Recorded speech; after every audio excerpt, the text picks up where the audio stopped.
안녕하십니까? 제17회 제주포럼에 참석해주신 여러분 반갑습니다. 지금부터 전 세계 인도주의 활동과 HDP 인도적 지원 개발 평화 넥서스 세션을 시작하겠습니다. 본 행사는 동시통역이 제공되며 통역을 원하시는 분들께서는 자리에 놓여 있는 수신기를 착용하시기 바랍니다. 한국어 채널은 5번, 영어는 6번입니다. 그러면 세션의 진행을 맡아주실 좌장님을 소개해드리겠습니다. 좌장님은 국제개발협력민간협의회의 조대식 사무총장님이십니다. Ladies and gentlemen, welcome to the 17th Jeju Forum. Thank you for joining us today for Global Humanitarian Action and the HDP Nexus. Simultaneous interpretation is available for this session. For service in Korean, set your device on channel 5. For English, select channel 6. Now, I would like to hand over the stage to Mr. Jo Dae-shik, who will moderate this session. Everyone, please welcome Mr. Jo. 네, 여러분 안녕하십니까? Good evening, ladies. 안녕하십니까. 제 이름은 조대식입니다. 저는 국제개발협력민간협의회 사무총장입니다. 오늘 세션의 좌장을 맡았습니다. 오늘 세션의 목표는 첫 번째, 이해를 하고 두 번째, 토론을 하는 것입니다. 즉, 오늘날 인류가 처한 글로벌 차원의 문제에 대해서 이해하고 토론하는 세션입니다. 오늘 세 가지의 중요한 전 세계 문제에 대해서 말씀을 드리고자 합니다. 세 개의 C라고 말씀드리겠습니다. 첫 번째는 기후변화, 두 번째는 코로나 팬데믹, 세 번째는 분쟁입니다. 우크라이나의 전쟁도 분쟁의 하나에 속한다고 볼 수 있습니다. 그래서 이 세 가지 글로벌 도전 과제에 대해서 오늘 네 분의 전문가 여러분을 모시고 발표를 들어보고 토론을 해보도록 하겠습니다. 각각 전문 분야가 있으시기 때문에 그 분야에 대해서 말씀을 나누도록 하겠습니다. 오늘 참석해주신 발표자분들을 소개하겠습니다. 코린 플레이셔,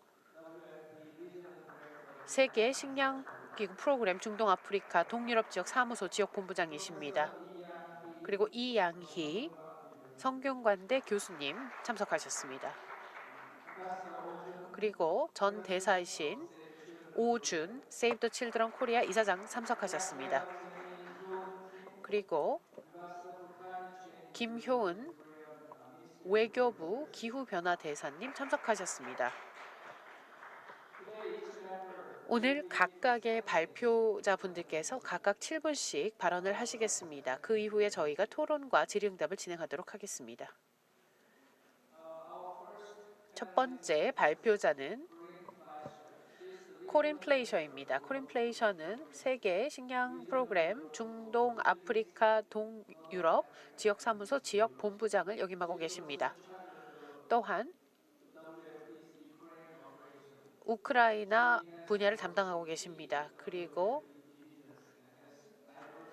중요한 다양성 분야에 있어서 주요한 부서에서 많이 활동을 하셨고 지원과 원조를 하셨습니다. 그리고 로지스틱, 유통과 공급망과 관련된 부분에 대해서도 말씀을 하셨습니다. 오늘 주요 세계 분쟁 지역에서의 인도적 지원을 어떻게 할 것인지, 그리고 세계 식량 기구 프로그램이 어떤 역할을 할 수 있을지, 식량 위기 문제에 대해서 어떻게 대처를 할 수 있을지 말씀을 해주실 예정입니다.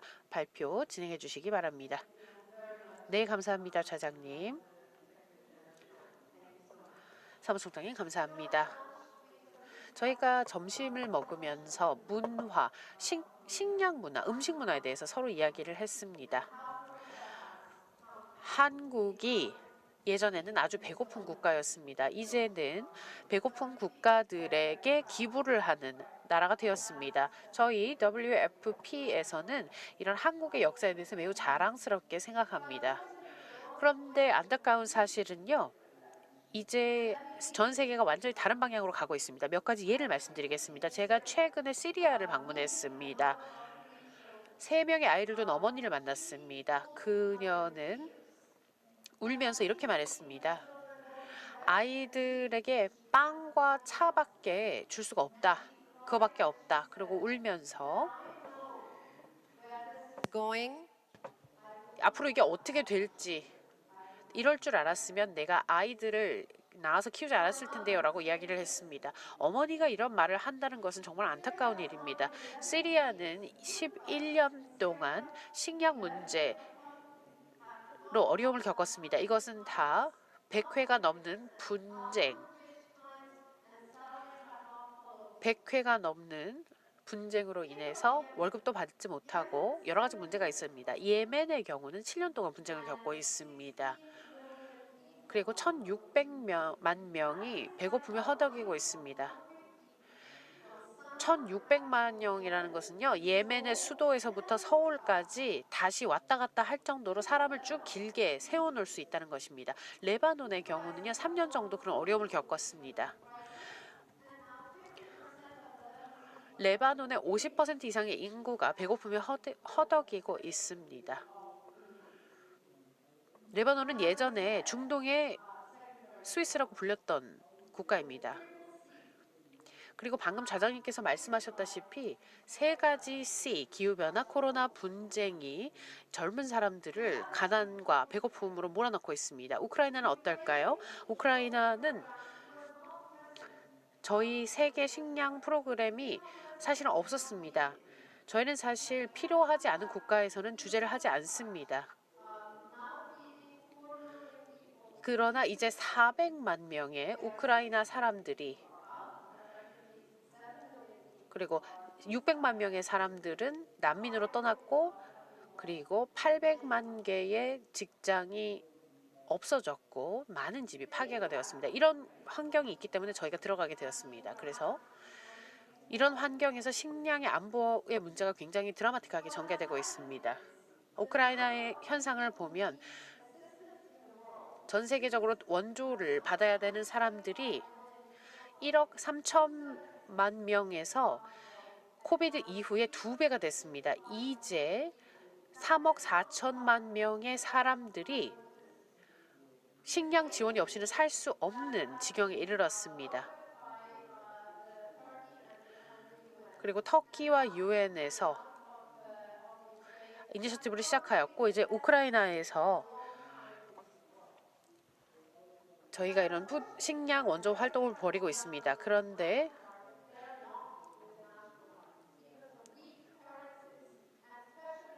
환율이 낮고 그리고 중동에서 많은 식량을 수입해왔기 때문에 그 공급에 문제가 있었습니다. 그리고 인플레가 커지고 인플레가 높아지다 보니까 사람들이 더 이상 음식을 살 수가 없게 되고 그리고 정부가 계속해서 지원금을 제공할 수 없게 된 것입니다. 그래서 세계 식량 프로그램에서는 더 많은 지역에 예전에 비해서 더 많이 들어가서 지원을 하게 된 것입니다. 그 말인즉슨 분쟁이나 그런 난민과 인구의 이동이 거의 11년 동안 이루어졌다는 것인데요. 우크라이나의 경우 6개월 이후에 어떻게 변했을까요? 그리고 김효은 기후변화 대사님께서도 말씀을 곧 하시겠지만 80%의 식량이 그러니까 작게 농장을 하는 사람들에 의해서 생산이 됩니다. 그리고 식량 가격이 오르기 때문에 이런 식량들은 서로 국경을 넘으면서 다른 도시로 전달이 됩니다. 다른 국가로 전달이 되고 필요한 곳에 전달이 됩니다. 분쟁은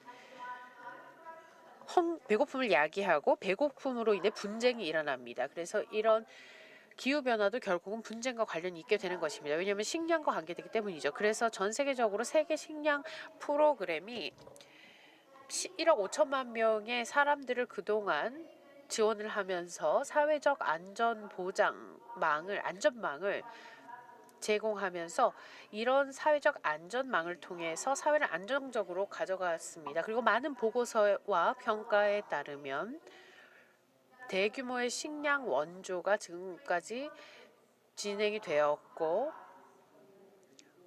공동체를 안정화시키는 데 도움을 주었습니다. 그래서 노벨 평화상이 2020년에 세계 식량 프로그램의 평화상을 수여하였습니다. 왜냐하면 분쟁과 배고픔이 굉장히 큰 연관이 있다라고 인지를 한 것이죠.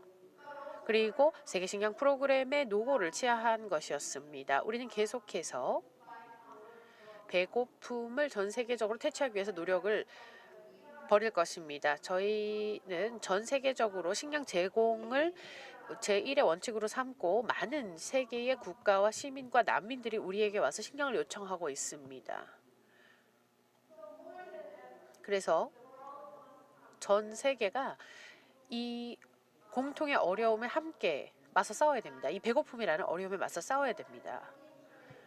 좀 더 기후 변화, 그리고 분쟁, 그리고 배고픔이 좀 더 많이 연관이 있게 되었습니다. 더 많이 관련이 있게 되었습니다. 그렇기 때문에 이런 세션이 정말 시의적절하다고 생각이 듭니다. 제 발표 여기서 마치겠습니다. 감사합니다. Thank you very much, Mr. 네, 감사합니다. 본부장님. Your 그리고 본부장님 수치를 이렇게 주셔서 감사합니다. 굉장히 충격적인 수치였는데요. 100%가 아니고 100번이다라고 말씀해 주셨죠, 시리아에서요. Syria. 시리아의 식량 위기는 이 숫자로만 봐도 굉장히 충격적이지 않을 수 없습니다. 제가 리비아에 있었습니다. 11년 전에 시리아 내전이 있을 때 리비아에 살고 있었습니다. 그래서 이웃 국가에 있었기 때문에 조금 상황을 자세하게 알 수 있었습니다. 그런데 그때만 해도 이런 내전이 이렇게 10년 이상 지속될 거라고 생각하지 못했습니다. 뭐 한 1, 2년 하다 말겠지라고 생각이 들었는데 이렇게 길어질지 몰랐습니다. 그래서 방금 본부장님께서 다양한 그리고 정말 구체적인 숫자를 통해서 분쟁과 배고픔이 어떻게 연관이 있는지를 잘 설명해 주신 것 같습니다. 다음은 이양희 교수님께 마이크를 넘기겠습니다. Of the internet. 네, 이양희 이사장님은 국제아동인권센터의 설립자시고요. 그리고 17년 이상 인권 분야에서 일해 오셨습니다. 그리고 아동 권리 보호에 힘써 주셨고요. 그리고 OPIC 제3선택의정서의 입안 협상 채택을 주도해 주셨죠. 아동 권리 협약에 대해서 많은 힘을 써 주셨습니다. You have the floor. 네, 이양희 교수님 시작해 주시겠습니까? 네, 감사합니다. 자, 우리가 보는 세계가 굉장히 많이 바뀌어졌습니다. 분쟁이 많고요. 그리고 팬데믹과 같은 이런 재난들이 있습니다. 많이 바뀌었죠. 점점 더 어려워지고 있습니다. 그래서 우리가요, 재난에 대해서 말하기 전에요, 두 가지로 분류를 해야 됩니다. 자연재해, 그리고 인간이 만든 재해가 있겠죠. 불행하게도요, 우리가 전에 자연재해라고 불리던 것들을 한번 보면은요, 실제로 이것도 인간으로 인해서 생긴 겁니다. 왜냐하면 인간이 기후변화를 만들었기 때문이죠. 그리고요, 분쟁에 대해서 보면은 이건 당연히 인간이 만든 겁니다. 이것도 기후변화와 연관이 있습니다. 그래서 이 다양한, 이 굉장히 많은 위기들을 보면은 직접적으로 인간이 어떻게 행동했는가, 어떻게 생각 없이 행동했는가의 결과라고 생각할 수 있습니다. 자, 그 근본은 인권을 지키지 않기 때문에 그런 겁니다. 그래서 우리가 이제 HDP 넥서스에 대해서 얘기를 하고 있는데요. 여기에는 인권이 들어가야 됩니다. 이게 제일 중요하죠. UN 헌장, UDA 헌장을 보면은요, 프레임워크가 있습니다. 인권이 들어가야 한다라는 내용이 있죠. HDP 넥서스에 인권이 들어가야 된다라는 걸 명확히 하고 있습니다. 그래서 전 세계를 보면은요, 점점 더 복잡한 이런 위기를 겪고 있습니다. 그리고 인도적인 문제도 굉장히 커지고 있죠. 그리고 이런 코로나 팬데믹으로 인해서 더 심해졌습니다. 코로나가 이제 3년 정도 지났는데요. 여기서 인도적 지원이 더 많이 필요해졌습니다. 그리고 지금 상황을 보면은요, 더 복잡해졌습니다. 그래서 우리가 여러 가지 분쟁과 자연재해가 이미 있었죠.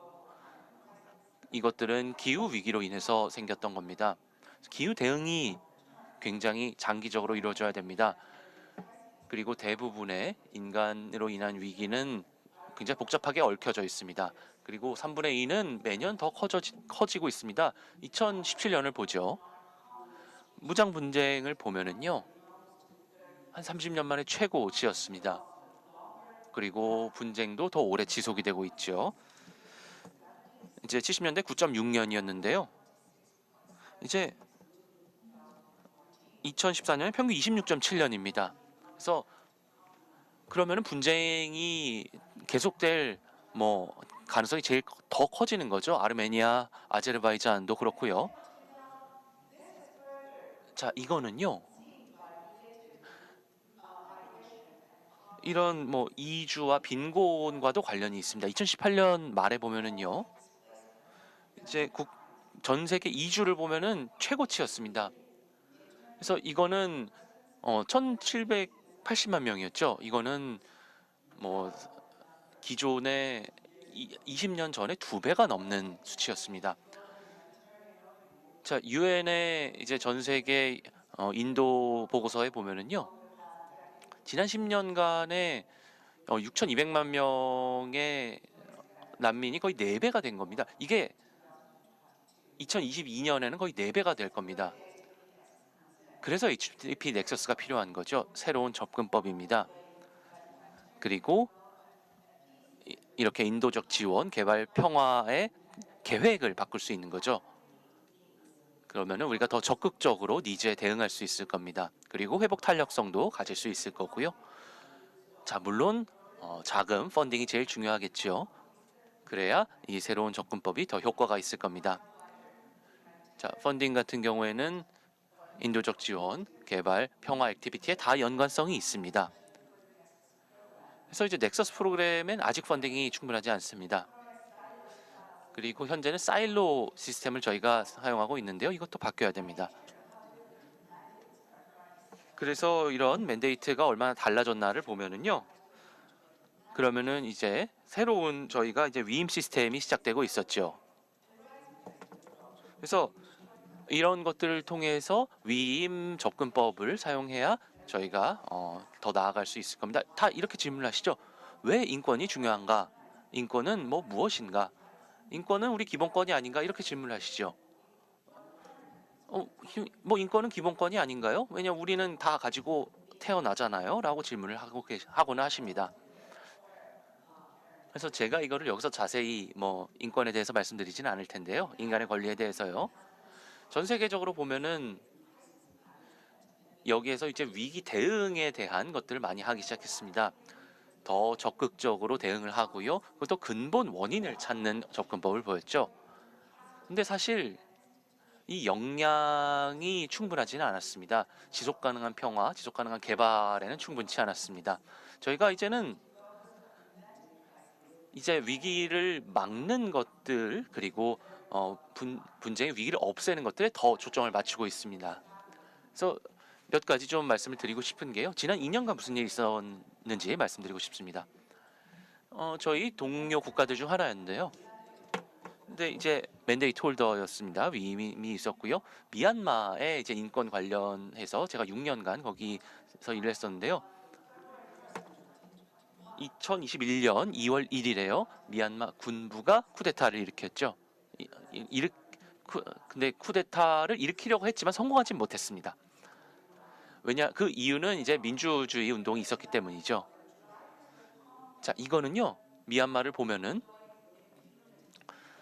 이렇게 분쟁을 일으키는 사람들이 수십 년간 뭘 해왔는지를 볼 수 있는 거라고 생각합니다.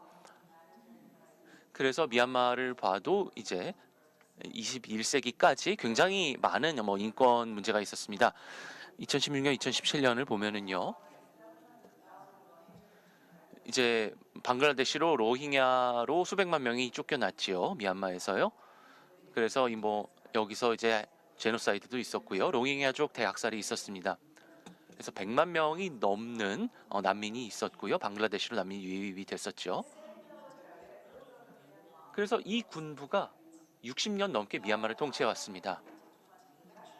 그런데 2020년 선거 결과를 안 받아들였죠. 그리고 쿠데타를 시도를 했습니다. 말씀드린 것처럼 2021년 2월 1일이었죠. 자, 그리고 나서 군부는 코로나 팬데믹을 무기화했습니다. 그리고 집을 불태우고 그다음에 병원 그리고 민가 등등을 다 철거를 했죠. 그리고 수만 명이 고문당하고 수천 명이 사살당했습니다. 이거는 노인 그리고 아이들을 포함해서죠. 그래서 이거는 군부가 새로운 세대 하나를 이렇게 멸절시키려고 한다라는 그런 의미였습니다. 그리고 이제 수많은 사람들을 감옥에 가뒀죠. 이제 쿠데타 이후에요. 362명이 17개월 미만의 아이들이 체포가 됐습니다. 그리고 수백만 명의 아이들이 이런 분쟁 때문에 교육의 권리를 빼앗겼습니다. 그리고 30만 명의 아이들이 이제 사망할 위험에 처해 있습니다. 질병 때문에 그렇죠. 백신도 맞지 못했고요. 백신 사이클을 지키지도 못했죠. 올해는. 그리고 아이들은 고통받고 있고 고문당하고 있습니다. 그리고 이제 아이들이 부모에 대한 인질로 잡혀 있기도 합니다. 그래서 미얀마를 보면은요. 인권에 대한 보호가 무엇인가, HDP 넥서스가 뭘 의미하는가, 그리고 미래 어디로 향해야 되는가를 보여주고 있습니다. 자, 이 현재의 이런 위기는요, 개인에 머무르지 않습니다. 한 세대를 절멸시키려고 하는 그런 의도가 있는 겁니다. 아이들이죠. 그래서 넥서스를 보면 HDP 넥서스가 작동을 하려면은요, 사람들을 중심에 둬야 됩니다. 그래서 다양한 이런 집단의 중앙에 사람이 있는 거죠. 사람 그리고 인권이 있어야 됩니다. 제가 나중에 토론할 때 더 많이 보여드릴 수 있을 겁니다. HDP 넥서스에 대해서 더 말씀을 드릴 수가 있을 겁니다. 실제로 어떻게 적용할 수 있는지 말씀드리겠습니다. 네, 감사합니다. 이사장님, 좋은 말씀 감사합니다. 굉장히 중요한 말씀 해주셨는데요. 인간의 권리, 인권이 중요하다 말씀해 주셨고, 미얀마의 케이스를 말씀해 주셨습니다. 그리고 넥서스 접근법에 대해서도 말씀을 해주셨고요.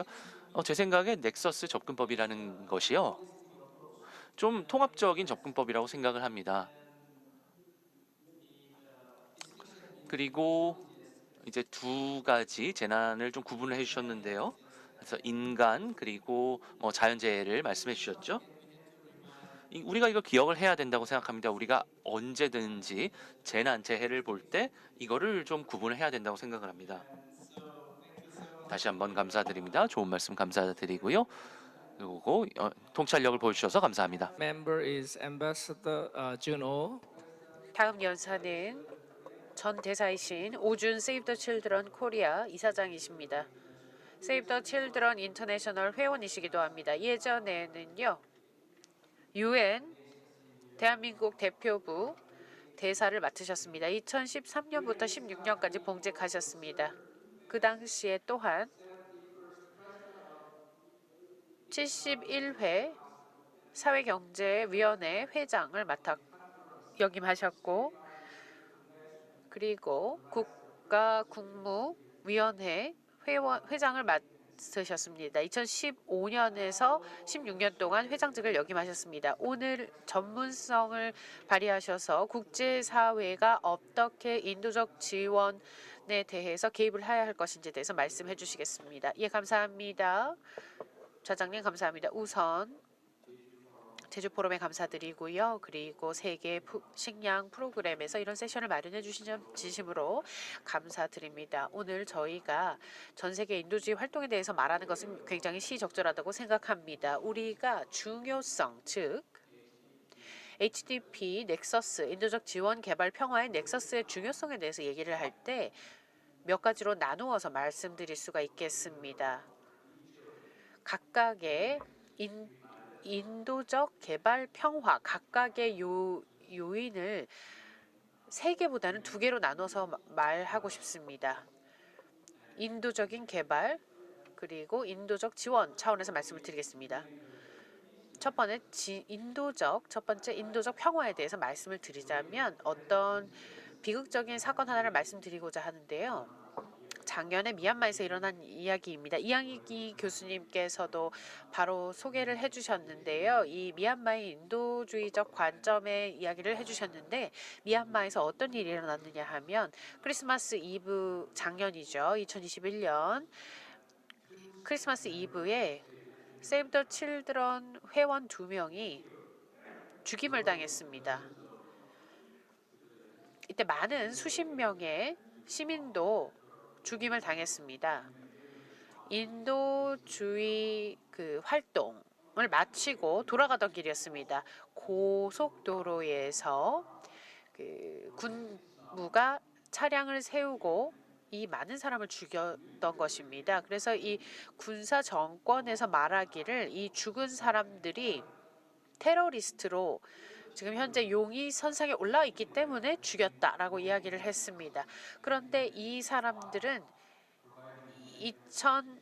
1995년부터 아동의 보호를 위해서 900여 명 이상의 직원들 중에서 선발이 돼서 간 사람들이었습니다. 그래서 세이브 더 칠드런은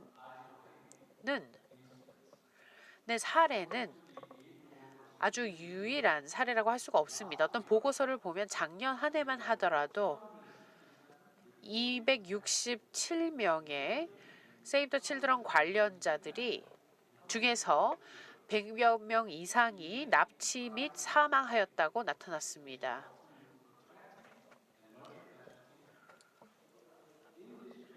그래서 이런 범죄와 군사적 공격으로 인해서 인도주의 활동가들이 죽임을 당하거나 위협에 노출되어 있습니다. 이 위험은 더 커지고 있습니다. 이건 실제 일어나고 있는 일입니다. 특히 전 세계 분쟁, 시리아, 예멘, 우크라이나 지방에서 일어나고 있는 것입니다. 그 어떤 수준의 평화도 허용되지 않습니다. 이 사람들은 점점 더 인도주의 활동을 어렵게 하고 있는 것입니다. 그 다음 개발과 평화 사이의 넥서스를 말씀드리자면 또한 지속가능의 해와도 연관이 있습니다. 다들 아시겠지만 가장 중요한 지속가능 개발 목표는 개발과 평화를 연결하는 것입니다. 지속가능 개발 목표 제16번에서 이 개발과 평화 사이의 넥서스를 분명히 규명하고 있습니다. 개발은 평화적으로 이루어져야 하고 정의를 이룰 수 있어야 하고 법치주의에 근거해야 하고 지속가능한 성장을 이루어야 한다라고 명시하고 있습니다. 특히 분쟁 지역이 있는 나라에서 이것을 적용해야 합니다. 개발의 기회가 있고 이런 분쟁의 지역에서는 개발의 기회가 있고 어떤 생존의 문제로 열심히 해결책을 찾고 있기 때문입니다. 그렇기 때문에 어떤 나라가 분쟁에 처해 있을 때 이 분쟁 지역을 도와서 분쟁으로부터 벗어날 수 있게 도움을 주어야 하고 그리고 분쟁으로부터 다시 일어설 수 있게 도움을 주어야 하며 다시 국가를 재건할 수 있도록 도움을 줘야 합니다. 그래서 이런 목적 때문에 유엔에서는요. PBC라고 하는 피스 빌딩 위원회를 2006년에 구성하였습니다. PBC는 유엔 안보리 하에서 2개의 위원회를 구성하고 있습니다. 유엔의 이런 작업은 제1차 분쟁 지역을 도와 이 지역이 지속가능한 성장을 이루고 다시 분쟁으로 빠지지 않게 도와주는 것입니다. 그래서 이렇게 분쟁 후의 국가들을 보면요. 보통 많은 문제에 봉착해 있습니다.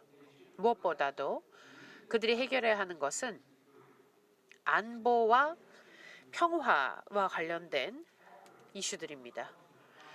그래서 분쟁의 근본 원인을 해결함과 동시에 사회적, 경제적 구조를 재건해야 하고 회복해야 합니다. 이것을 인도주의적 활동을 통해서 할 수가 있습니다. 마지막으로 인도적 지원과 개발 사이의 넥서스를 살펴볼까요? 과거에는 인도적 지원과 인도주의 활동은 인도적 차원의 위기에만 관심을 가졌습니다. 주로 단기적인 해결책을 제공하는 데 그쳤습니다. 장기적으로 정부와의 공조라든가 그런 것들은 없었습니다. 그런데 이런 인도주의적 위기가 점차 많이 나타나고 그리고 다방면적인 차원에서 나타나게 되면서 이런 인도주의 활동과 인도적 지원이 계속해서 모호성을 갖게 되었습니다. 예를 들면 이 세계 식량 프로그램의 응급, 긴급 식량 제공을 보면은 이것도 장기적인 관점에서 이루어져야 되는 것이죠. 그래서 수혜국 입장에서 보면 성공적인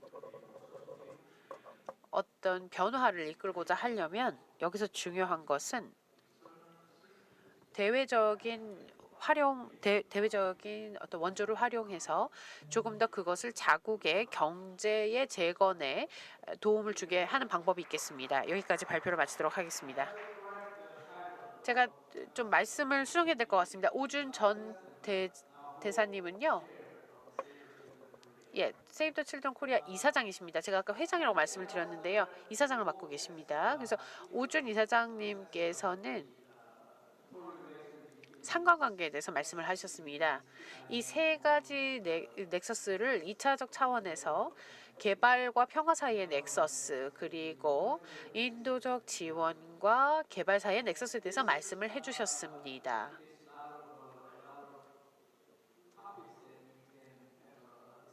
사실 우리가 질의응답에서 더 많은 토론을 할 수 있을 것으로 기대가 됩니다. Speaker is 네, 다음 토론자는요. 김효은 대사님이십니다. 외교부 기후변화 대사로 임명이 되셨고요. 그리고 WTO 과장직을 맡으신 바가 있고요. 그리고 기후변화 환경 과장도 역임을 하셨습니다. GGGI 글로벌 녹색 성장 연구소에서도 근무하고 계시고요. 그리고 이제 그 기후변화 대응 녹색 성장 지원을 35개 개도국에 대응을 하신 적이 있습니다. 네, 대사님 말씀해 주시겠습니까? Ambassador Cho, 네, 감사합니다. 일단 감사의 말씀부터 드리고 싶습니다. WFP 세계 식량 프로그램의 감사하다는 말씀을 드리고 싶고요. 이 좋은 세션 만들어 주셔서 감사합니다. 저희가 이제 다수의 국제 위기를 저희가 이제 맞이하고 있습니다. 뭐 자연재해도 있고요, 여러 분쟁도 있죠. 그리고 공급망이 붕괴되고 있기도 하고요. 그렇기 때문에 이 세션이 굉장히 중요하다고 생각을 합니다. 자, 이 세션의 제목을 다시 보실까요? 인도주의 활동과 인도적 지원 개발 평화 넥서스죠. 기후변화란 단어가 여기 없죠. 그런데 사실 기후변화에 중점적으로 봐야 된다라고 말씀을 드리고 싶습니다. 우리 세션과도 밀접한 관련이 있습니다. 왜냐하면은요, 기후변화가 바로 점점 더 인도적인 위기를 더 가져오고 있기 때문입니다. 개발 도전 과제도 있고요. 그리고 무장 분쟁도 그렇습니다. 왜 기후변화가 중요한지 말씀을 드리면은요. 왜 이렇게 통합적으로 문제가 되는가라고 생각을 해보면은요. 그리고 이제 뭐 평화에도 왜 문제가 생기는가를 말씀드리고 싶습니다. 자, 이제 세계를 보면은요. 자, 기후 재앙의 단계로 들어가고 있습니다. 그래서 저는 기후 변화란 말을 별로 안 좋아합니다. 기후 변화라고 말을 하면은요. 약간 오해의 여지가 있습니다. 그냥 변화니까요. 시간이 아직 많이 있다라는 그런 생각을 하게 됩니다. 변화니까 아직 괜찮지 않나라는 생각을 하게 되죠. 그런데 IPCC 패널을 보면요, 자, 이제 4,000명이 넘는 전 세계 전문가들이 함께하고 계시는데요. 굉장히 심각한 경고를 보내고 계십니다. 기후 위기, 기후 재앙이 곧 닥칠 것이다 라는 말씀을 하십니다. 혁신적인 행동을 취하지 않는다면요, 그리고 우리가 이런 경각심을 가지지 않는다면 재앙이 올 거라고 말을 합니다. 기후 변화를 생각해 보면은 자, 이런 인도적인 분쟁과 그리고 위기 그리고 이것과 관련이 있습니다. 그래서 굉장히 강력한 환경 대응을 해야 됩니다. 그래서 이제 모든 인도주의적인 오퍼레이션에서는 여기 기후 관련 일이 있어야 됩니다. 그리고 기후 변화가 모든 정부 이런 정책 결정의 목표가 되어야 된다고 생각합니다. 그리고 기후 변화가 모든 인도적 개발 오퍼레이션의 목표가 되어야 된다고 생각합니다. 자, 잘 알고 계실 겁니다. 1.5도씨 알고 계시죠? 그래서 이 1.5도씨 목표는요. 이번 세기 내에 이렇게 이걸 달성을 해야 됩니다. IPCC 기후변화 패널을 보면은요. 그래서 이제 전 세계가 평균 온도 상승을 1.5도 이내로 이번 세기 이내로 이렇게 만들어야 한다라는 것을 밝힌 바가 있죠. 만약에 전 세계가 그렇게 하지 못하면은요, 그러면은 자연이 소위 말하는 보복을 해올 겁니다. 반기문 전 총장님께서도 이런 말씀을 하신 적이 있지요. 이런 말씀을 굉장히 많이 하셨습니다. 연설하실 때요. 자, 신은 인간을 용서한다. 인간은 인간을 가끔 용서하지만 자연은 절대 용서하지 않는다라는 말씀하신 바가 있죠. 자연이 용서하지 않기 때문에요. 우리는 바로 지금 행동을 취해야 됩니다. 그래서 1.5도씨 목표를 달성하기 위해서요. 이번 세기 말까지 달성하기 위해서는요. 전문가들이 이미 강조한 바 있습니다. 그래서 이번 세기 2050년 중간까지는요. 전 세계가 이제 탄소 제로를 달성해야 된다라고 했습니다. 이제 유엔 글래스고 회의가 있었죠. 작년 말에요. 100개국이 넘는 국가들이 2050년까지 탄소 중립을 달성할 것이다라고 얘기를 했습니다. 인도와 중국도 그런 얘기를 했습니다. 2060년까지 탄소 중립을 또 혹은 2070년까지 달성할 것이다라고 얘기를 했습니다. 자, 우리가 이걸 달성을 못하면은요, 자연이 인간 사회에 복수를 할 겁니다. 그래서 산불 많이 일어나고 있죠. 그리고 극단적인 기후 변화가 있습니다. 여름에 굉장히 덥죠. 그리고 슈퍼 태풍도 있고요. 가뭄과 홍수도 있고요. 굉장히 많은 극한 기후 상황이 있습니다. 전 세계에서 이런 것들을 이미 목도하고 있습니다. 자연이 화가 났다라는 것을 잘 보고 계실 겁니다. 그래서 이런 자연 재해들을 보면은요, 이거는 기후 위기로 인한 재해들이죠. 그래서 빈곤의 원인이 되고 있습니다. 파키스탄도 보실까요? 1,400명이 넘는 인구가 사망했죠. 그리고 전 국토의 30%가 홍수에 잠겼습니다. 그래서 파키스탄이 최소 5년이 있어야 경제를 회복할 수 있을 거라고 합니다.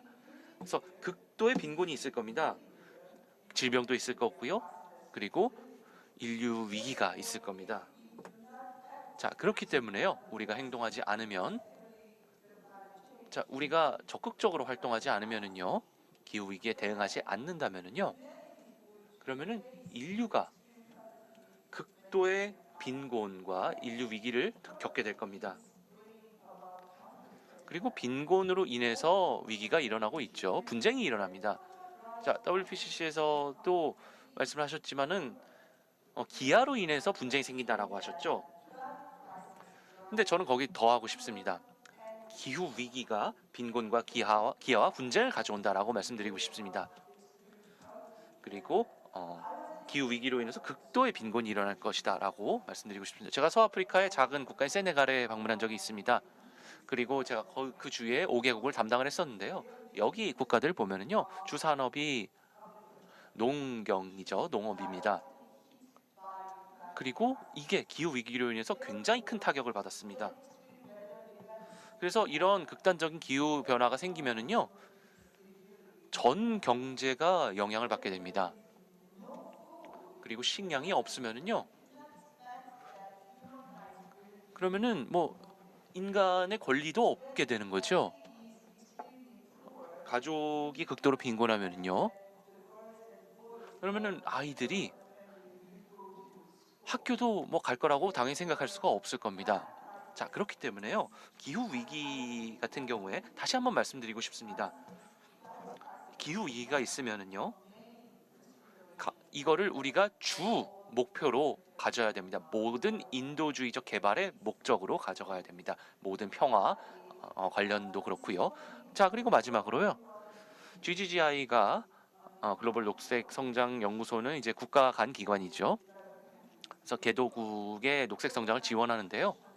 여기서 세션이 있었습니다. 그린 ODA 세션이 있었습니다. 그리고 이 세션 패널리스트들께서요. 이렇게 동의를 했습니다. 자, 그린 ODA와 그린이 아닌 ODA 간에 차이가 없다라고 말씀을 하셨습니다. 사실 그린이 아닌 ODA는 없는 겁니다. 왜냐하면요, ODA 또는 뭐 개발 협력은요, 당연히 녹색이어야 합니다. 그린이어야 합니다. 그래서 그린은 모든 개발에 들어가야 되는 거죠. 네, 그래서 조 대사님 제가 시간을 다 쓴 것 같은데요. 이제 토론을 나가면 되겠네요. 네, 감사합니다. Because 네, 기후변화 대사시기 때문에 이렇게 여기서 이제 기후 변화만 이렇게 기후 재앙 이런 말씀을 많이 해주신 거라고 생각을 합니다. 감사합니다. we will have a discussion 이제 한 30분 정도 토론할 시간이 있을 것 같습니다. 세 가지 다른 토론을 진행하려고 하는데요. 첫 번째는 지금 현장에 계신 여러분께 질의와 응답 혹은 코멘트를 받도록 하겠습니다. 그리고 저희 세션에 참가하신 온라인 청중 여러분, 그리고 저희 전문가 패널분들 사이에 토론을 하도록 하겠습니다. 이렇게 세 가지 방식으로 질의응답과 토론을 진행하도록 하겠습니다. 그렇게 하면서 코멘트를 좀 추려보도록 하겠습니다. 하이브리드 방식으로 하는 것이죠. 제가 질문을 받았는데요. 온라인 참가자로부터 질문 하나를 받았습니다. 이 질문을 한번 읽어보도록 하겠습니다.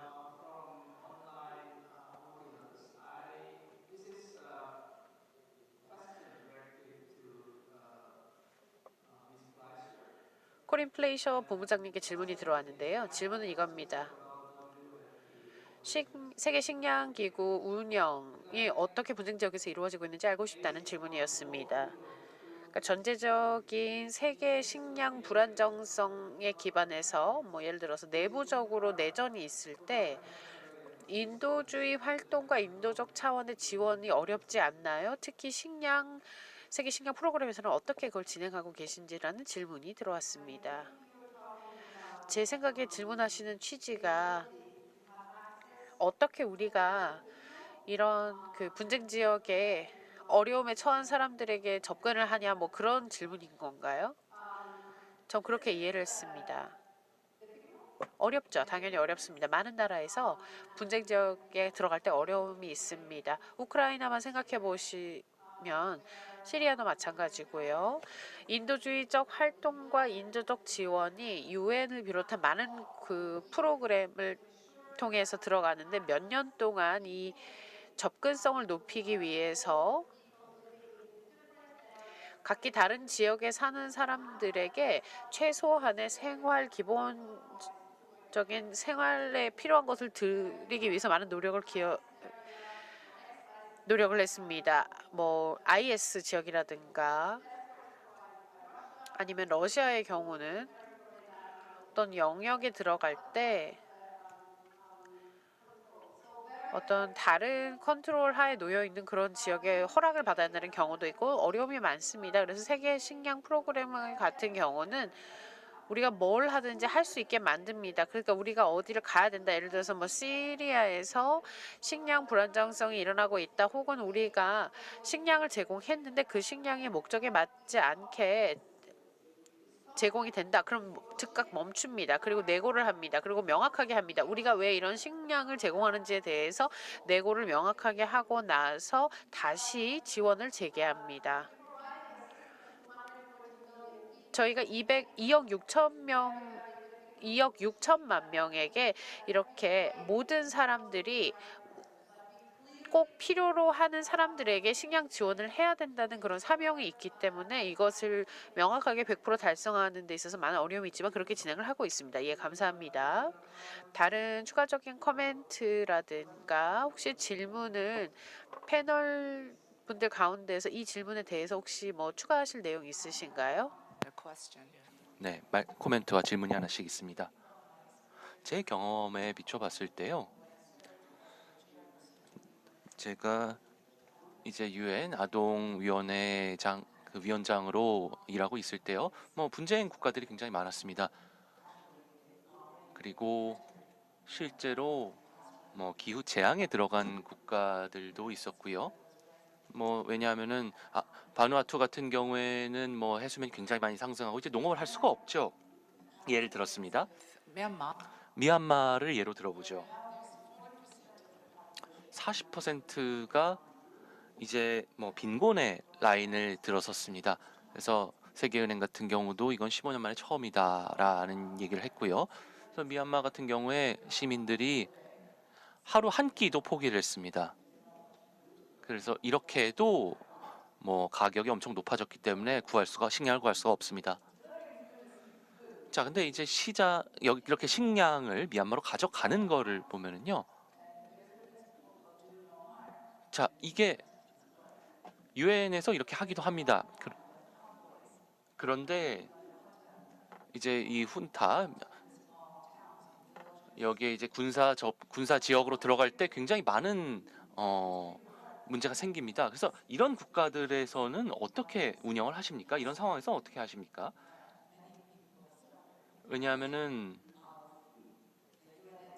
뭐 유엔 기구들이 하나의 위임만 가지고는 사실 잘 일을 할 수가 없을 텐데요. HDP 넥서스도 실제로 이런 얘기를 하고 있고요. 시스템을 완전히 바꿔야 이게 가능할 거라고 저는 생각을 합니다. 그래서 가장 필요한 사람에게 이렇게 자원을 이렇게 주는 게 굉장히 힘들 텐데요. 저도 질문을 추가하고 싶습니다. 플레이셔 본부장님이 아마 중요한 문제를 먼저 제기해 주신 것 같은데요.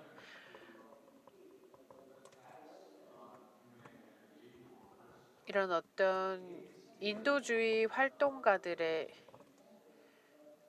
문제를 생각해 보면 예를 들어서 무장 단체들이 공격을 하고 왜냐하면 이런 인도주의 활동자들은 무장을 보통 하지 않으니까 너무 공격하기가 쉽습니다. 그리고 일단 공격을 하게 되면은 물건을 훔치기에 좋죠. 왜냐하면은 이 사람들이 식량을 가지고 주변을 돌아다니기 때문입니다. 그래서 이것의 장점을 이용해서 식량을 훔치는 것이죠.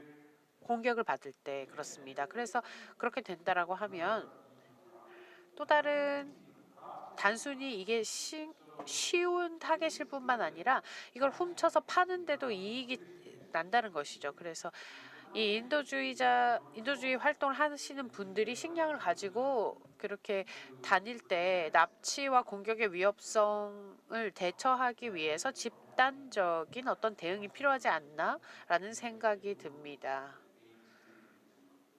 그래서 그 부분에 대해서 조금 궁금한 생각이 들었습니다.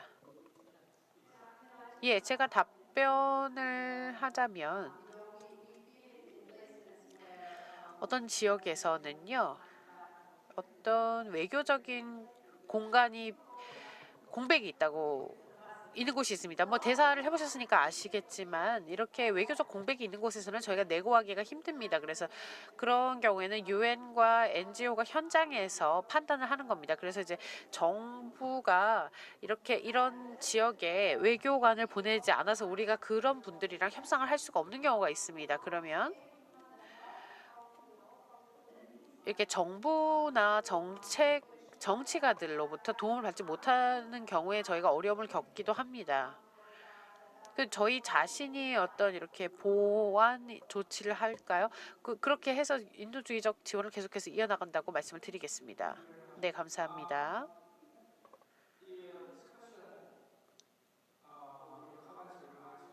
말씀을 듣다 보니 3년 전 이야기가 생각나는데요. 코로나가 발발하기 전에 제가 마지막으로 뉴욕에서 고위급 개발 컨퍼런스에 참석을 했었습니다.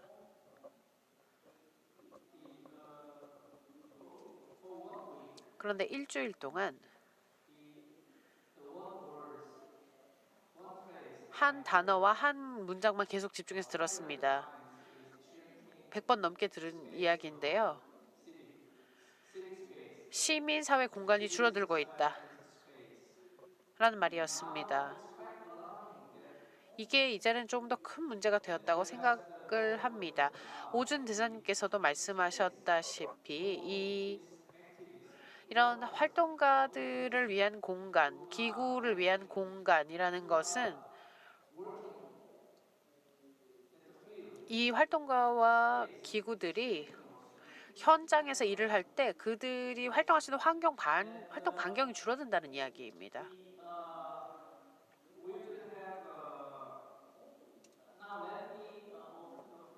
그러면 또 다른 질문을 한번 받아볼까 하는데요. 현장에 참석자분들 혹시 질문이 있으시면 손을 들어서 질문해 주시기 바랍니다.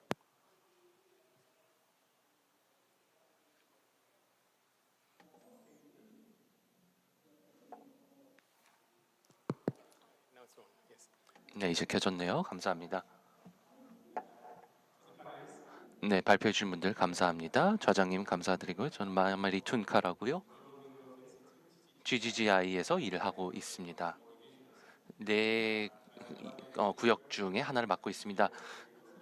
대사님 말씀해 주셨죠. GGGI가 이제 그린 ODA와 밀접한 관련이 있다 말씀해 주셨는데요. 코멘트 하나, 질문 하나 드리겠습니다. 그리고 패널리스트 분들께도 좀 의견을 듣고 싶습니다. 제가 처음으로요, 이런 아까 말씀하신 것처럼 이제 기관 형성 같은 경우에 문제가 있었을 때는요, 2000년대 초반이었던 것 같습니다. 제가 이제 난민 캠프를 퀘이타의 아프가니스탄의 난민 캠프를 제가 방문했을 때인데요. 아프가니스탄, 파키스탄 국경에 있었고요. 제가 그때는 방콕의 다른 기관 대표였습니다. 그런데 이렇게 여러 가지에 대해서 얘기를 했었는데요. NGO와 이런 뭐 시민 관계된 거를 얘기했었는데요. 하나 말씀드리고 싶은 거는요. 두 가지 이유가 있습니다. 첫 번째는요. 우리가 이런 얘기를 합니다. 그리고 뭐 제가 전에도 이런 얘기를 뭐 인과 관련해서 들었는데요. 자, 긴급 대응을 할 때요. 긴급 상황이 끝나고 지원이 된다라는 겁니다. 근데 이거를 긴급 상황을 막기 위해서는 별로 노력을 안 하지요. 그래서 이거는 긴급 상황 전, 긴급 상황 후의 노력이 다르다는 겁니다. 그래서 카메라가 꺼지면 무슨 일이 생기나요? 그러면 이제 잊어버리고 다음 긴급 상황으로 가죠. 그래서 제가 패널리스트 분들께 여쭤보고 싶은 거는요. 우리가 어떻게 조금 전체적인 방법으로 어떻게 접근을 할 것인가, 하나에만 미치는 게 아닙니다. 그래서 긴급 상황이 하나고요. 긴급 상황을 막는 거는요. 뭐 정부가 하는 것도 아니고 뭐 이건 재정이 들어가는 것도 아니고 이건 더 장기적인 접근법이 필요할 겁니다. 그래서 이 사이클에 이제 들어가면 안 되는 거죠. 문제가 생긴 다음에 와서 뭐 곡식 주고 이런 거에서 끝나면 안 된다는 겁니다. 그래서 사람들을 실제로 여기서 대응할 수 있는 역량 개발을 하는 겁니다. 그래서 이런 많은 국가들이 그렇습니다. 그래서 뭐 작은 도서 국가들 같은 경우에 안전망이 없습니다. 그래서 이제 충격이 있으면은요. 그러면은 이제 수십 퍼센트 뭐 인구가 이제 빈곤 라인 아래로 내려가죠. 그래서 여기 대해서 어떻게 생각하시는지 좀 질문을 드리고 있습니다. 그래서 지금 얘기를 이제 이런 얘기를 하기 시작했습니다. 근데 김 대사님께서 말씀해 주신 것처럼 시간이 없습니다. 그렇기 때문에 우리가 어떻게 좀 속도를 더 빨리 할 수 있을까요? 그래서 어떻게 하면은 결과를 좀 더 좋게 할 수 있을까요? 그래서 이렇게 어떻게 하면 좀 더 잘 개입을 할 수 있을까요? 그래서 이런 재난 지원 같은 경우에 또 다음 재난이 오면은 카메라도 같이 가버리죠. 그래서 하나 뭐 말씀드리고 싶었고요. 자, 이거를 그러면은요. 어떻게 재난이 지난 다음에 어떻게 하면은 탄력성 있는 회복에 연결할 수 있을까요? 파트너십도 물론 중요하지만은요. 여기에 대해서 좀 말씀해 주시면 감사하겠습니다. 네, 그러면은요. 어떻게 이걸 더 속도를 좀 올릴 수 있을까요? 누가 먼저 대답해 주시겠습니까? 네. 네, 감사합니다. 마마두 감사합니다. 제가 전에 같이 일한 분인데요. 굉장히 중요한 이슈를 말씀해 주셔서 감사합니다. 자, 예방이 중요하지요. 예방 중요하다라고 말씀해 주셨습니다. Uh, 자, 물론 이제 인도주의적인 액션이 재난 후에도 중요합니다. 빨라야죠. 그리고 효율적으로 있어야 됩니다. 그런데 물론 예방할 수 있으면 굉장히 좋겠죠. 훨씬 더 좋을 겁니다. 그렇기 때문에요. 뭐 대부분의 기후 행동이 그럴 겁니다. 그래서 많은 전문가들이 기후 행동이 중요하다라고 말씀하시는 게 같은 이유일 겁니다. 그러면은 최악의 상황을 예방할 수가 있기 때문이죠. 그래서 인류를 이런 것에서 구해낼 수 있을 겁니다. 그래서 효과적으로 예방 조치를 취하려면은요. 아까 마마두가 말씀해 주셨지만은요. 그래서 이런 좀 전체적인 접근법이 필요하다라고 말씀을 하셨습니다. 그렇기 때문에요. 제가 드리고 싶은 말씀은요. 두 가지 말씀드리고 싶습니다. 정부의 역할이 먼저 중요합니다. 거버넌스가 중요하고요. 그리고 이제 로컬의 역량이 중요합니다. 그래서 이제 굿 거버넌스가 뭔가를 보면은요. 정부가 주된 행동을 취해야 됩니다. 정부가 예방 조치를 취해야 되는 거죠. 그래서 뭐 국제 기구들이요, 뭐 민간 기구도 그렇고요. 이렇게 거버넌스에 대한 도움을 줍니다. 그래서 이제 개도국들이 좋은 정책을 만들 수 있게 그리고 좋은 규칙을 만들 수 있게 도와주죠. 자, 그렇기 때문에 여러 국제 기구들이 뭐 금융기구라든지 정책 제공을 해주죠. 그 정책 제안을 정부에 줍니다. 그리고 역량 강화를 도움을 주기도 하고요. 뭐 그리고 이제 공무원들에게도 이런 역량 강화를 시켜줍니다. 역량이 아직 많이 없는 개도국들에게 도움을 줘서 재난에 대응을 하게 하죠. 그래서 정부의 역할 그리고 정부의 행동 같은 경우에 충분치는 않습니다. 잘 알고 계실 겁니다. 뭐 제 경험을 비춰봐도 그렇고 세네갈에서 이런 일이 있었습니다. 굉장히 이런 로컬 커뮤니티, 지역 공동체 리더들의 역할이 중요하다라는 걸 느꼈습니다. 뭐 정부 정책이 어떻든 간에요. 실제로 이걸 적용을 하려면은 실제 현장에서 일어나는 거죠.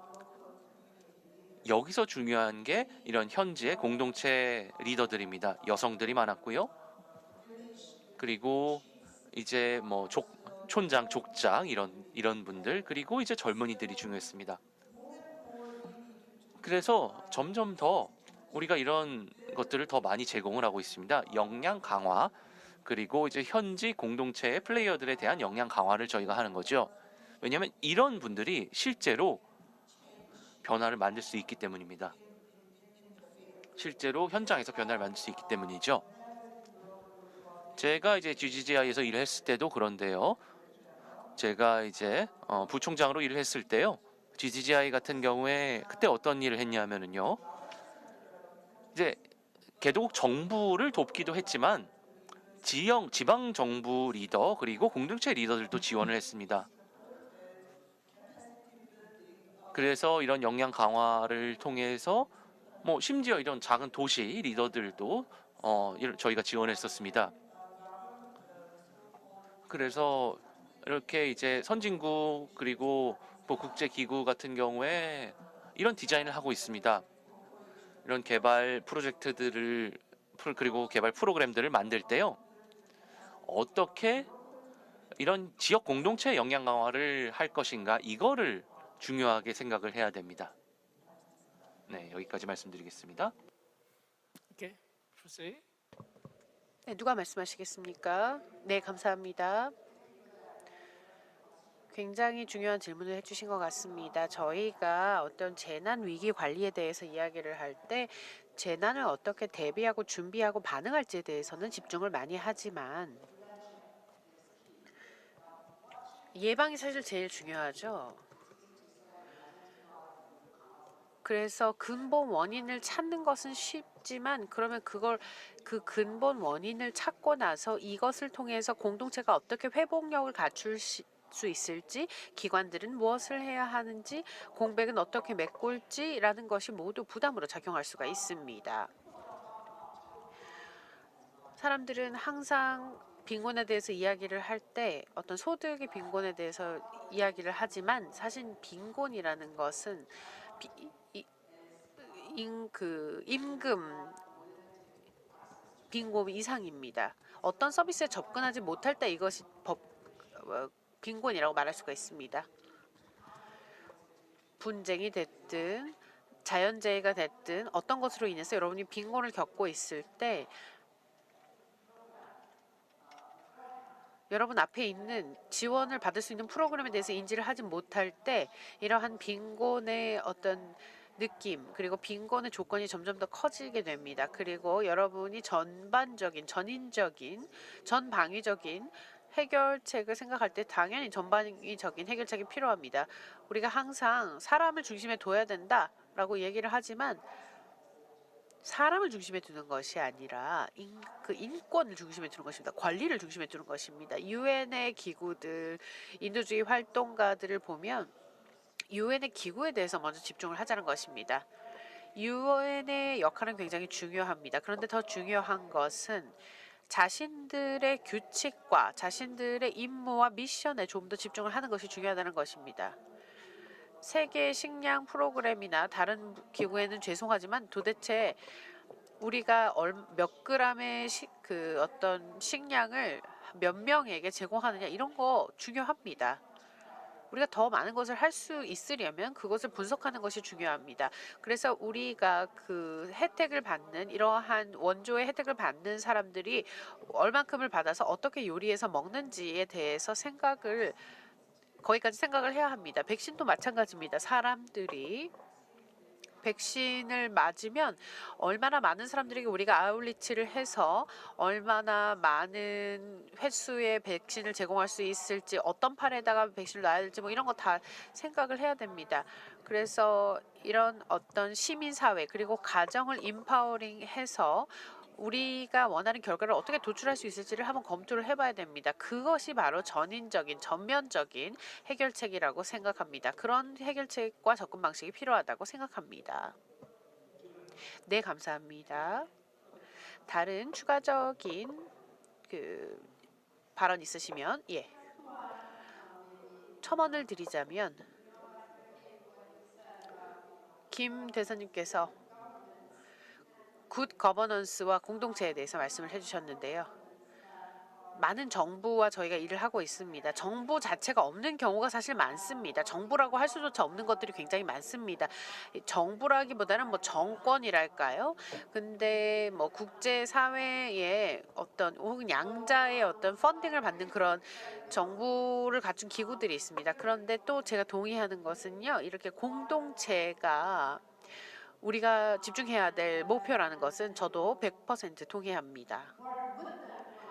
공동체와 함께 그들이 뭐가 필요한지를 알아보고 그리고 그 수요를 해결할 수 있는 것 그리고 이것을 장기적 관점에서 할 수 있는 것이 중요하다고 생각합니다. 이게 푸드 시스템이 됐든 아니면은 뭐 그런 어떤 식량을 생산해내는 농부들을 돕던 제가 아까 말씀드렸다시피 80% 이상의 세계 전체 식량은 결국은 작은 그 소규모의 소작농들에 의해서 생산이 되는 거기 때문에 더 나은 저장고가 있는지 그런 것들도 한번 생각을 해봐야 됩니다. 그래서 많은 사람들이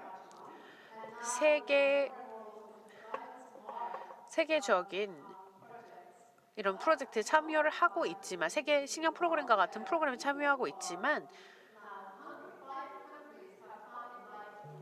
예를 들어서 5개 국가가 정말 기근에 해당하는 배고픔에 허덕이고 있는 국가들이 있습니다. 그러면 그 공여국에서 나온 돈은 도대체 어디로 가는가를 한번 생각해 봐야 됩니다.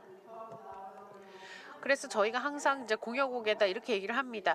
당연히 우리가 다른 나라에 굶어 죽어가는 사람들을 구하는 것이 중요하다라고 이야기는 하지만 우리가 좀 장기적인 식량 시스템을 살펴볼 필요가 있습니다. 당장의 니즈를 충족시키는 것도 중요하지만요. 그래서 윤리적인 질문을 보면 어디에다 돈을 먼저 놔야 될지 그런 윤리적인 질문도 생각해 볼 수 있을 것 같습니다. 또 다른 질문이 있습니다.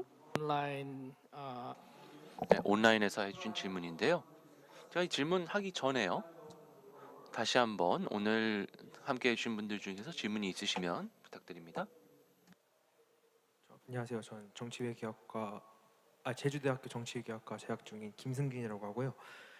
아까 이양희 교수님이 말씀하셨던 것처럼 자금 펀딩이 중요하다고 하셨는데 우리나라 ODA 비율이 OECD에서 규정한 0.7%의 재단이 안 미치는 0.3%에도 안 미치는 이제 수준에 있는데 이런 관점에서 볼 때 우리나라가 어떻게 이제 자금 펀딩을 할 것인지 여쭤보고 싶고요. 또 아까 좌장님께서 말씀하셨던 것처럼 시민사회의 역할이 좀 축소됐다고 했는데 저는 사실 다른 단체들이 투명성을 두지 않아서 그 자금에 대한 투명성을 두지 않아서 그렇다고 보고 있거든요.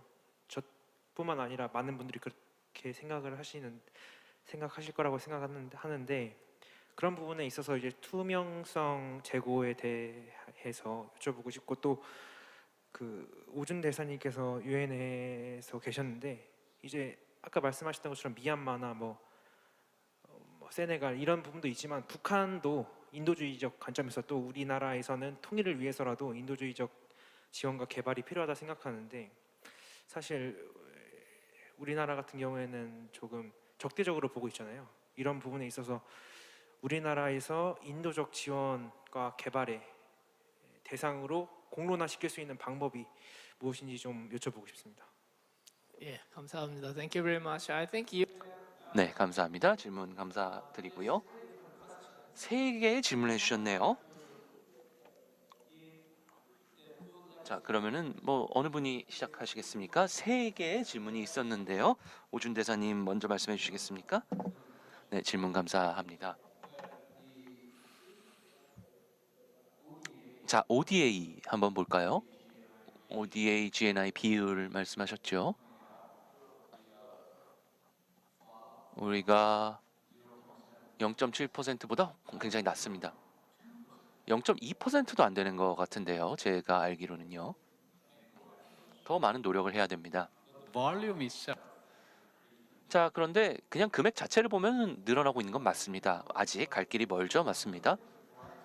자, 근데 좀 좋은 측면을 보면은요, 밝은 측면을 보면은요, 최근에 이런 개발 같은 경우에는요, 이런 펀드가 ODA에서만 오는 건 아닙니다. 그 정부 ODA에서만 오는 게 아닙니다. 다른 분야, 예를 들면 민간 분야에서도 많이 오고 있죠. 그리고 기업 측면도 있고요. Save the Children International 같은 경우는 30개국이 있죠. 전 세계적으로요. 그래서 여기서 어떻게 자금을 매년 모은가를 보면은요. 한국의 ODA와 같은 정도입니다. 그리고 뭐 세이브 더 칠드런보다 더 큰 기관들도 많이 있습니다. 네, 한국을 보면 한국이 작은 국가는 아니죠. ODA 측면에서요. 우리가 15위, 16위 정도 되나요? 제가 알기로 그렇습니다. 자, 그러면은요, 이게 어떤 의미가 있을까요? 굉장히 많은 기금이 이제 민간 기업 부문에서 오고 있습니다. 정부뿐만이 아니고요. 그래서 하나 제가 답변을 드리는 거고요. space for 자, 그리고 민간 부문 축소, 시민 부문 축소 같은 경우에는요. 자, 조대식 좌장님께서 말씀해 주신 게요. 이게 줄어들 수 있지만은요. 펀딩이 모자라서 자금이 부족해서 그런 건 아니다라는 겁니다. 자금은 굉장히 많다고 생각을 해요. 그런데 여기서요. 지금 시대가 그렇습니다. 팬데믹, 코로나19 팬데믹의 시기이기 때문에 정부의 통제가 더 커졌죠. 그리고 뭐 여기서 뭐 정부의 격리가 굉장히 크지요. 그리고 굉장히 빠르게 진행이 되고 있습니다. 그리고 정부가 통제를 더 많이 하면은요. 그러면은 당연히 거기에 반해서 이거는 뭐 논리적인 겁니다. 저 민간 부문은 당연히 줄어드는 겁니다. 왜냐하면은 각각 국가의 민간 부문이 서로 얘기를 할 수 있고 그리고 뭐 국경을 초월해서 얘기를 나눌 수 있으면은요. 전 세계적으로 이렇게 시민 쪽의 역할이 늘어날 겁니다. 그런데 지금은 반대 현상이 일어나고 있었죠. 그래서 미래는 그렇지는 않을 거라고 생각합니다.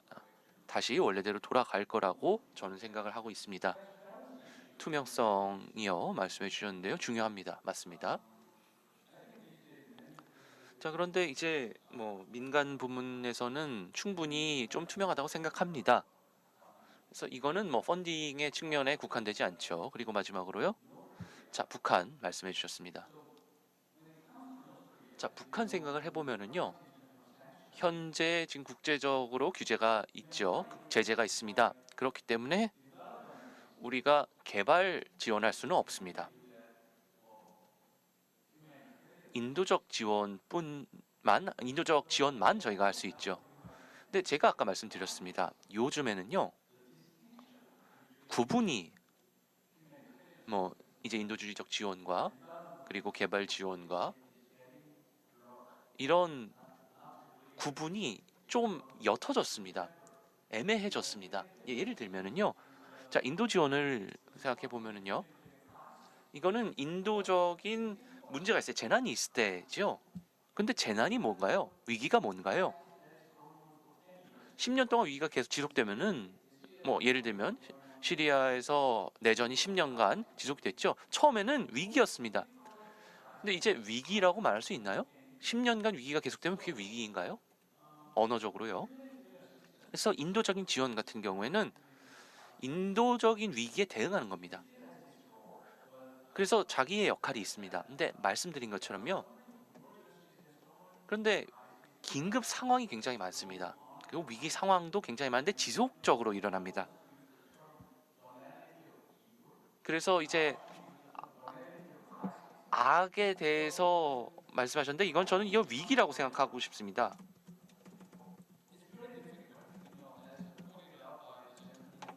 그래서 GGGI에서 오신 분들은 말씀해 주셨는데요. 더 전체적인 접근법이 있어야 됩니다.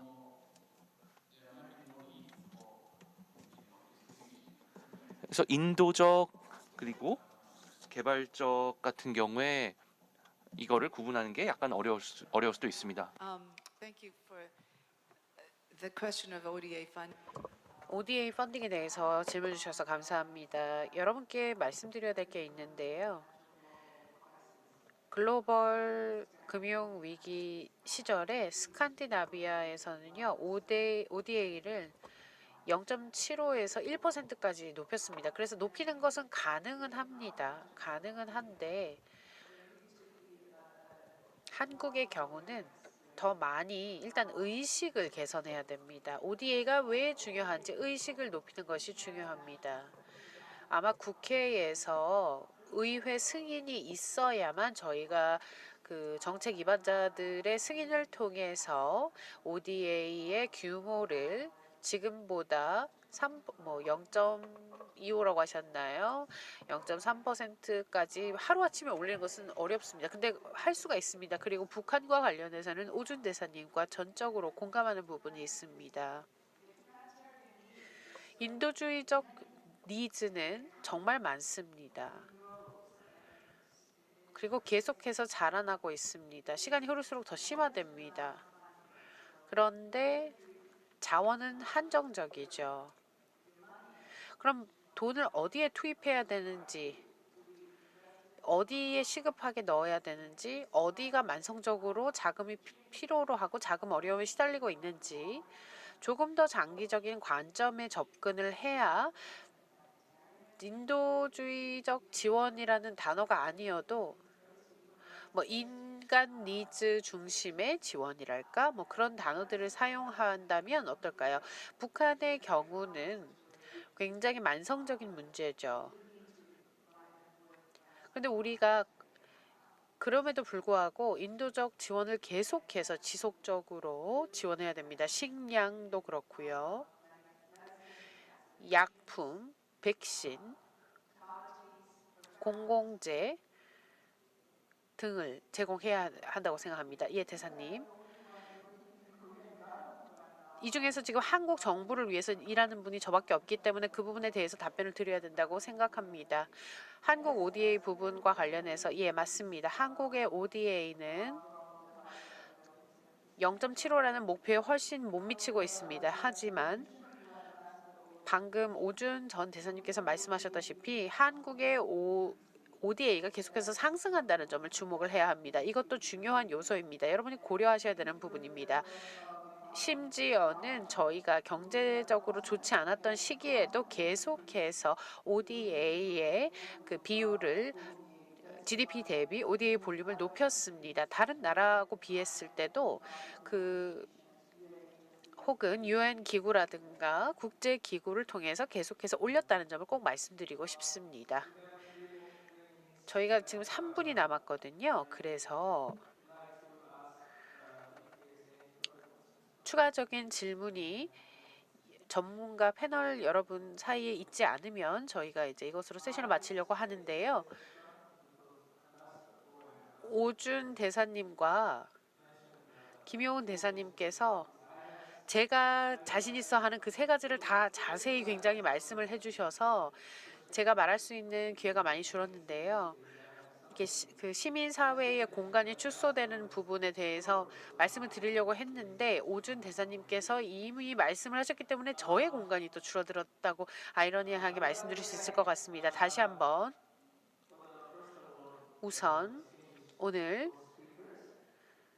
훌륭하신 연사분들을 모시고 굉장히 정보력 넘치는 그런 대화와 토론과 발표를 듣게 되어서 매우 뜻깊게 생각합니다. 그리고 또한 오늘 참석해 주신 온라인 오프라인 참가자 여러분께도 많은 참여와 질문과 피드백 굉장히 건설적인 토론에 도움이 되도록 지원해 주신 점 감사드립니다.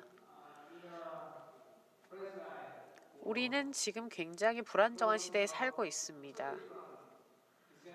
두 가지 다른 재앙적인 측면을 맡고 있고 이 교수님께서 말씀하셨다시피 인간이 자초한 문제 그리고 자연의 재해로 고통을 받고 있습니다. 또한 전 세계적으로 처음으로 겪는 어려움에 봉착해 있습니다. 굉장히 빠르게 변하는 세상에 살다 보니 계속해서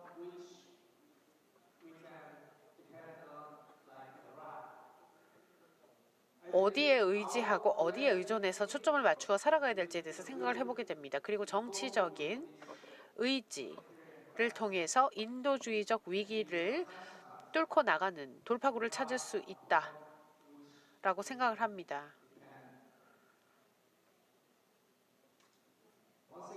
다시 한번 오늘 참석해 주신 모든 여러분께 감사의 말씀을 드리면서 이 세션을 마무리하도록 하겠습니다. 대단히 감사합니다. 제주 포럼과 세계 식량 프로그램 윤선희 소장님 감사드립니다. 그럼 이것으로 세션을 마치겠습니다. 잠시 휴식 시간을 가진 뒤 계속해서 다음 세션이 진행될 예정이오니 많은 참여 부탁드립니다. 감사합니다. Thank you all for such remarkable talks. Then, this concludes our session. After having 30 minutes break, we will come back to another session. We would like to ask for your continuous support and interest. Thank you.